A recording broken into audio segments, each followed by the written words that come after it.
ಈ ಒಂದು ವಿಡಿಯೋದಲ್ಲಿ ನಾವು ಮೋಸ್ಟ್ ಇಂಪಾರ್ಟೆಂಟ್ ಆದಂತಹ ಫಿಫಾ ವಿಶ್ವಕಪ್ ನ ಬಗ್ಗೆ ತಿಳಿದುಕೊಳ್ಳೋಣ.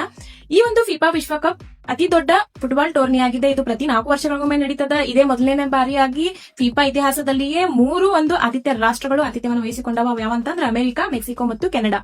ಸೊ ಇದೇ ಜೂನ್ 16ರಿಂದ ಜುಲೈ 19ರವರೆಗೆ 39 ದಿನಗಳವರೆಗೆ ಈ ಒಂದು ಫಿಫಾ ವಿಶ್ವಕಪ್ ನಡೀತಾ ಇದೆ.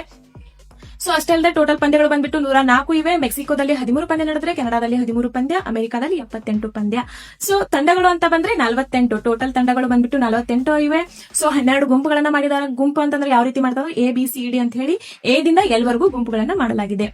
ಈ ಒಂದು ಫಿಫಾ ವಿಶ್ವಕಪ್ ಅಂದ್ರೆ ಈ ವರ್ಷ ನಡೆಯುವಂತಹ ಫಿಫಾ ವಿಶ್ವಕಪ್ ಪಂದ್ಯಾವಳಿಯಲ್ಲಿ ಹೊಸದಾಗಿ 4 ತಂಡಗಳ ಸೇರ್ಪಡೆಯನ್ನ ಮಾಡಲಾಗಿದೆ. ಅವು ಯಾವಂತಂದ್ರ ಕುರ್ಸಾವೋ ಮತ್ತು ಕೇಫ್ ವರ್ಡೆ, ಆಮೇಲೆ ಜೋರ್ಡಾನ್, ಆಮೇಲೆ ಉಜ್ಬೇಕಿಸ್ತಾನ್ ಅಂತ ಹೇಳಿ 4 ತಂಡಗಳ ಸೇರ್ಪಡೆಯಾಗಿದೆ.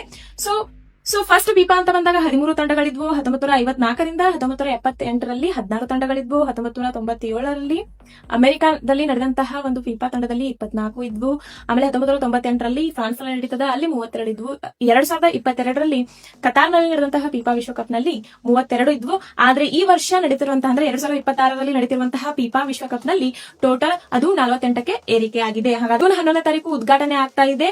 ಸೊ ಎಲ್ಲಿ ಅಂತ ಬಂದ್ಬಿಟ್ರೆ ಮೆಕ್ಸಿಕೋದ ಎಸ್ಮಾಡಿಯಾ ಎಜೆಸ್ಟಾ ಕ್ರೀಡಾಂಗಣದಲ್ಲಿ ಉದ್ಘಾಟನೆ ಆಗ್ತಾ ಇದೆ. ಸೊ ಈ ಒಂದು ಫಿಫಾ ವಿಶ್ವಕಪ್ ನ ಈ ವರ್ಷದ ಫೈನಲ್ ಪಂದ್ಯ ಬಂದ್ಬಿಟ್ಟು ಜುಲೈ 19ನೇ ತಾರೀಕು ನಡೀತದ. ಅದು ಎಲ್ಲಿ ಅಂತಂದ್ರ ಅಮೆರಿಕಾದ ನ್ಯೂ ಜೆರ್ಸಿಯಾದ ಈಸ್ಟ್ ರುದರ್ಫೋರ್ಡ್ ನಲ್ಲಿರುವಂತಹ ಮೆಟ್ ಲೈಫ್ ಸ್ಟೇಡಿಯಂ ನಲ್ಲಿ ನಡೀತದ. ಇದನ್ನ ಮೋಸ್ಟ್ ಇಂಪಾರ್ಟೆಂಟ್ ಆಗಿರ್ತದ, ನೆನ್ಪಿಟ್ಕೊಳ್ಳಿ. ಆಮೇಲೆ ಆಟಗಾರರಲ್ಲಿ ಹಿರಿಯ ಆಟಗಾರ ಯಾರು ಆಡ್ತಾರೆ ಈ ವರ್ಷ ಅಂತಂದ್ರ ಕ್ರಿಸ್ಟಿಯಾನೋ ರೊನಾಲ್ಡೋ. ಎಷ್ಟು ವರ್ಷಪ್ಪ ಇವಂಗ ಅಂತಂದ್ರ 41 ವರ್ಷ 126 ದಿನ. ಸೊ ಕಿರಿಯ ಆಟಗಾರ ಅಂತ ಬಂದಾಗ ಗೆಲ್ಟರ್ಟೋ ಮೋರಾ ಅಂತ ಬರ್ತಾನೆ, 17 ವರ್ಷ ಮತ್ತು 246 ದಿನ. ಸೊ ಈ ವರ್ಷದ ಫಿಫಾ ವಿಶ್ವಕಪ್ ನಲ್ಲಿ ವಿನ್ ಆದವರಿಗೆ 460 ಕೋಟಿ ರೂಪಾಯಿಗಳನ್ನ ನೀಡಲಾಗ್ತದೆ. ಇದು ಫಿಫಾ ವಿಶ್ವಕಪ್ ನ ಇತಿಹಾಸದಲ್ಲಿ ಅತಿ ಗರಿಷ್ಠವಾದಂತಹ ಮೊತ್ತ ಆಗಿದೆ. ಸೊ ರನ್ನರ್ ಅಪ್ ಆದವರಿಗೆ 304 ಕೋಟಿ ರೂಪಾಯಿಗಳನ್ನ ಕೊಡಲಾಗ್ತದೆ. ಸೊ ಇನ್ನು ಗೋಲ್ ಅಂತ ಬಂದಾಗ ಬ್ರೆಜಿಲ್ ದೇಶ 237 ಸರ್ವಕಾಲಿಕ ಅಧಿಕ ಗೋಲ್ಗಳನ್ನ ಗಳಿಸುವುದರ ಮೂಲಕ ಮೊದಲನೇ ಸ್ಥಾನದಲ್ಲಿದ್ರೆ, ಜರ್ಮನಿ ದೇಶ 232 ಗೋಲ್ ಗಳಿಸುವುದರ ಮೂಲಕ 2ನೇ ಸ್ಥಾನದಲ್ಲಿದೆ. ಸೊ ಇದುವರೆಗೂ ವಿಶ್ವಕಪ್ ನಲ್ಲಿ ಗೆದ್ದಂತಹ ತಂಡಗಳು ಯಾವ್ಯಾವ ವರ್ಷ ಎಷ್ಟು ತಂಡಗಳು ಗೆದ್ದಾವಂತ ಹೇಳ್ಬಿಟ್ಟು ನಿಮ್ ಮುಂದೆ ಡಿಸ್ಪ್ಲೇ ಆಗ್ತಾ ಇದೆ ನೋಡಿ. ಸೊ ಹಾಗಾದ್ರೆ ಫಿಫಾ ವಿಶ್ವಕಪ್ ಎಷ್ಟನೇ ಆವೃತ್ತಿ, ಆಮೇಲೆ ಫಿಫಾದ ಫುಲ್ ಫಾರ್ಮ್ ಏನಂತ ಹೇಳಿ ಕಮೆಂಟ್ ಮಾಡ್ರಿ. ಮತ್ತೆ ನೆಕ್ಸ್ಟ್ ವಿಡಿಯೋದಲ್ಲಿ ಸಿಗೋಣ. ಅಲ್ಲಿವರೆಗೂ ಬೈ ಬೈ.